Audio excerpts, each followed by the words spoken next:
Isabel from Sensei.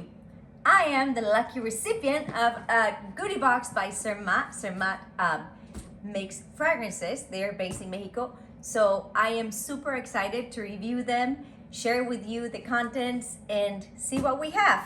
So open it with me. Let's see what awesome surprises we get in this box.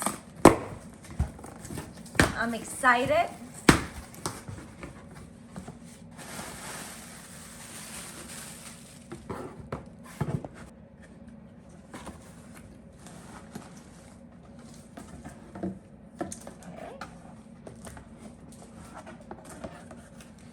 Looks like we have 4 fragrances to review. I am so super excited. Thank you, Zermat. And so let's get to the contents. They sent me 4 perfumes to review. We have for him and for her emblem. So awesome couple comparison and review. We have Saffron Rouge